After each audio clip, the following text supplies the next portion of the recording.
The forest was unusually quiet that evening, the kind of quiet that made even the trees seem like they were holding their breath. Jack Turner, a single dad in his mid-30s, was hiking through the woods after work, searching for fallen branches to use as firewood. His 7-year-old son, Mason, had been begging for a backyard campfire all week, and Jack rarely said no to him. Jack's life wasn't glamorous. He worked long shifts as a mechanic, raised Mason alone, and spent the rest of his time trying to stretch every dollar. But the woods, this part of the old national forest, had always given him peace.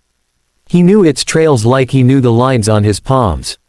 That's why, when he heard a faint muffled scream, he froze instantly. It wasn't the call of an animal. It was human. Jack dropped the bundle of sticks and listened harder.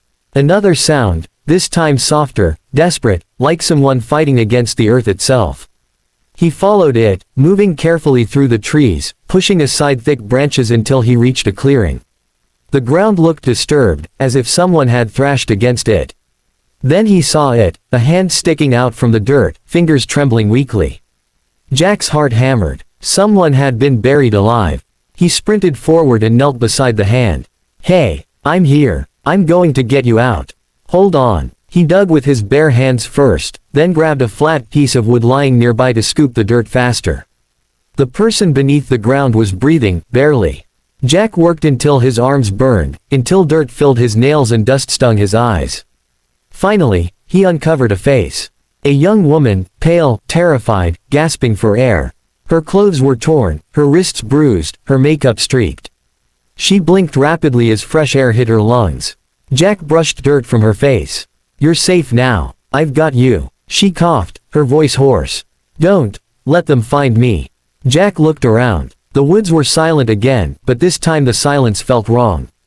"Who did this to you? What happened?" Tears slipped down her temples. "I can't say. Please, help me get out." Jack continued digging until he freed her completely, pulling her out and helping her sit up against a tree. She trembled violently, her breath short and broken. "What's your name?" he asked gently. "Lena," she whispered. "And what happened to you, Lena?" But instead of answering, she grabbed his hand with surprising strength. "Please don't leave me." Jack shook his head. "I'm not going anywhere. Let me call for help."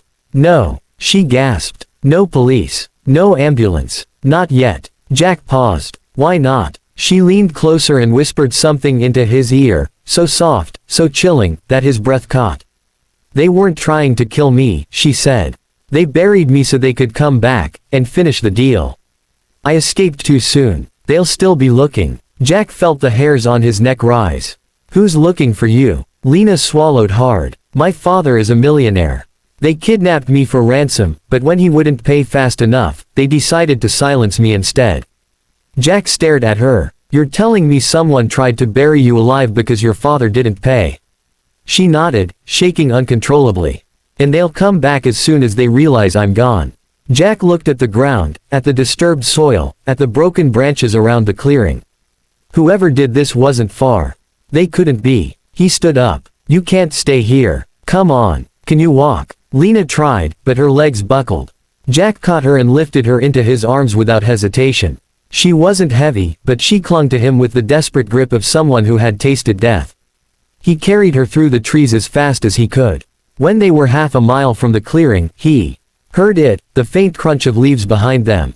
More than one person, moving fast. Jack's chest tightened. "They're coming." Lena whimpered and buried her face in his shoulder.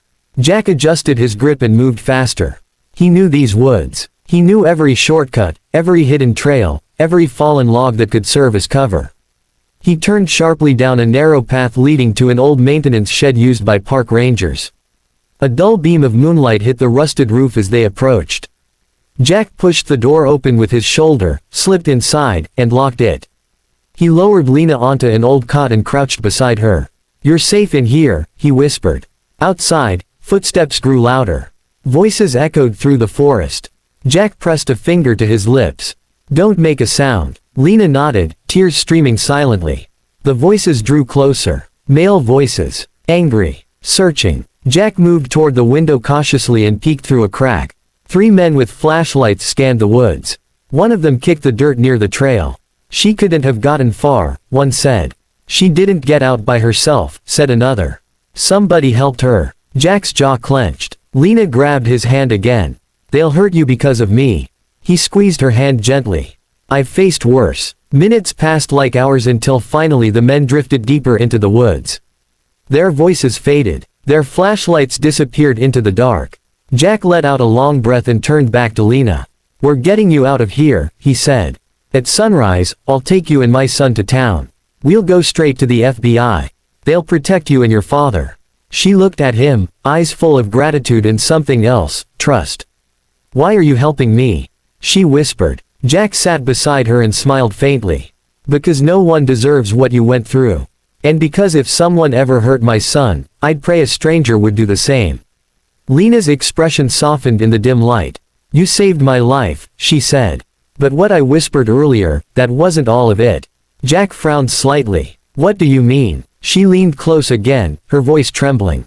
They didn't kidnap me for ransom alone. The man who ordered it was someone my father trusted. Someone powerful. Someone who won't stop. Jack felt a chill run through him. And now, she continued, they'll come after the man who saved me too. Jack looked at the locked shed door, then at her. Let them try, he said quietly. Lena stared at him, this simple, hard-working single dad, with nothing but grit in his chest, and she exhaled with relief. For the first time since she'd been dragged into the woods, she felt hope.